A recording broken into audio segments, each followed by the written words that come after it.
Good day and welcome back to another Dbz Dokkan Battle video. In this video we are going to take a look at what ways you can earn stones in Dbz Dokkan Battle. Now we're going to cover every method and I'm going to give us some advice on which ones to do and what to do, but this is mainly aimed at newer players. Obviously if you played Dokkan for a while you've probably exhausted all areas of stones, but it'll be good to go over all the areas because maybe you've missed one. So the main area is obviously quest. Quest, you get a whole bunch of stones for every difficulty, every stage. Come back here to make sure that you've done every single stage and you've done every single difficulty. Especially now where Dokkan auto rewards stones from both difficulties, it's very easy to do. Explosive Chain Battle, which is currently up, is another area where you can get stones. It is a bit more challenging, but even doing the attempts, getting 20 attempts gives you some stones, and also clearing the different score brackets will give you stones. I do have a guide for this which is up, and yeah, this one doesn't seem to be too bad. A lot of people seem to be getting the requirements, so you should definitely give it a try and see how it goes, because it's 14 stones in total and it does add up every single time that you do it. The very next area that you should look at for stones is going to be the Ultimate Clash. Now Ultimate Clash is quite difficult and it's incredibly challenging for new players. I have a guide to this as well which I'll put up in the top right hand corner, but it is 32 stones in total. Now you can get a lot of these stones just by replaying the first stage. So you see here it says clear stages 1 time, 2 times, 3 times, 4 times. You can even just clear the first stage a couple times and that'll still give you some stones and resources. So even if you are brand new and you can't get past like the 2nd level or 3rd level, you can still earn some stones by replaying the stages. So Ultimate Clash, difficult but a good source of stones. The next is the DB story. These are revamps and refreshes of events, and basically even if you did these events way back in the past, redoing them now will net you some good stones. This Saiyan Warrior race event is 24 stones in total without including the missions, and again you only have to run the 2nd difficulty because Dokkan has made that update that now you get the rewards from both difficulties for completing it on the 2nd one. So it is definitely a very good place to farm some stones. If you have done these events before as a veteran, you should come back here because it is giving some stones out again. They've revamped the whole event, so every stage will re-give you those stones even if you've done the event before. Same with this Dragon Ball GT one. It's not as long as the Saiyan Saga one, but it's another 20 stones and it's just a good source of stones, realistically speaking. And the events are not hard, they're on par with the other events, and quite frankly they're pretty easy. You have to do them a lot anyway for some of the rewards and things that you want to get, so it's a good place to do some events and to get some stones back. Then in terms of the next place, obviously we want to look at things like the event tab. Now to be blatantly honest, you should be doing all the story events that you can. Story events drop plenty of stones, but there's 2 I want to highlight. So one is the Hero Extermination Plan, and one is the Hero Extermination Event. So these are 2 very long ones. This is Evil Power Strikes Back, and they do have some requirements for completing the stage, but even new players can complete these.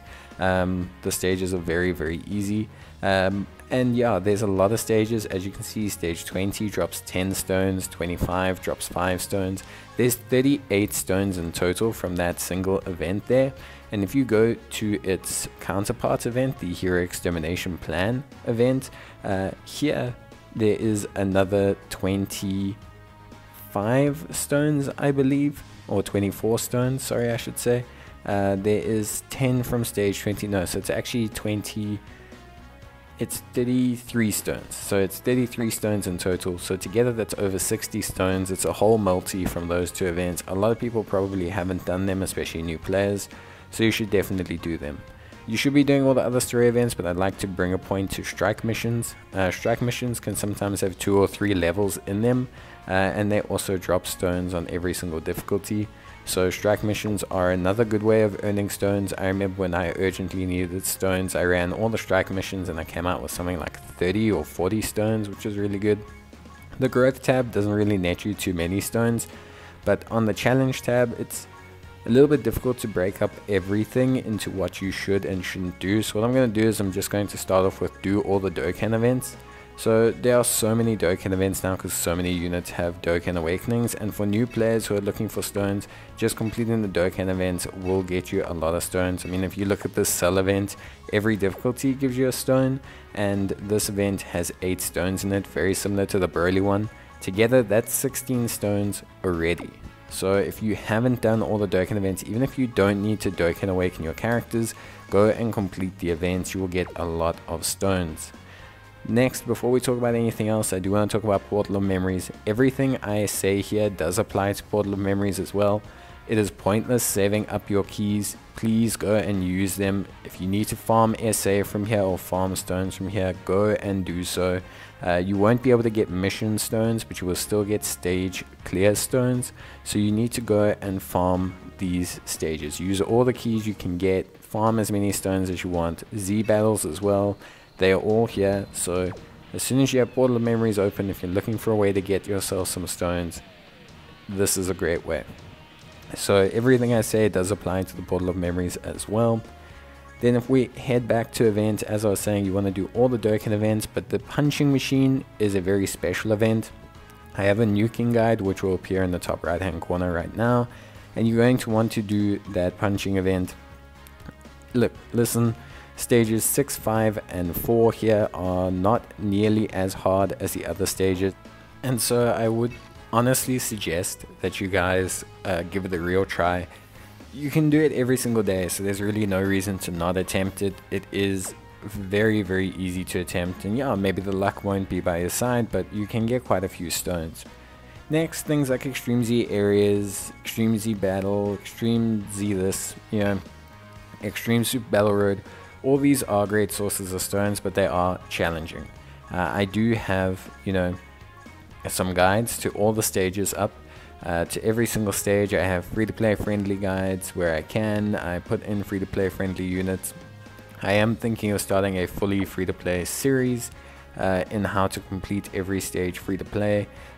You know, basically just going to spam upload them, I think, or something like that. Really just give people an ability to complete everything completely free to play, and yeah, just a nice way for you to take on the stage.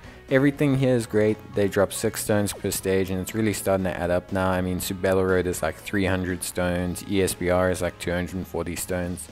Infinite Dragon Ball History is another event that's actually not too hard, that players should really try once you have a decent team.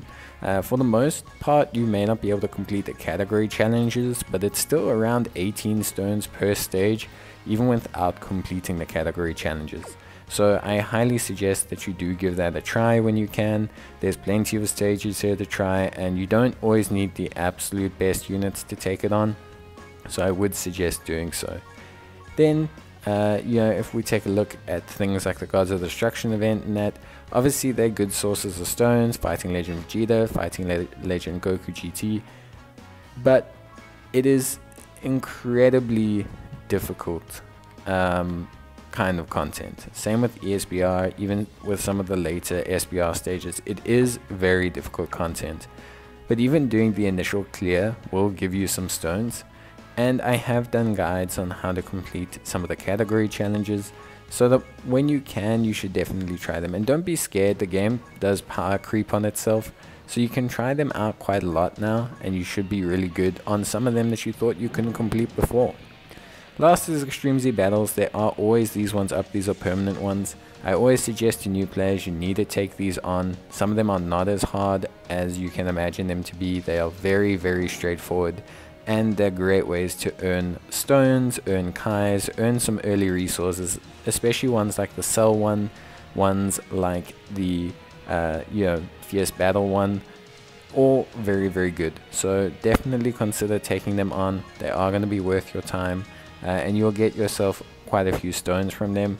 And yeah, just always try and take them on. Even as a brand new player, getting 2 or 3 stages in deep, there's, you know, 14 of them out there now, so getting 2 or 3 stages deep gives you 52 stones, which is a full multi. So really try and you know, like, go for it and do your best, because It's only by trying these events that you're going to earn these stones.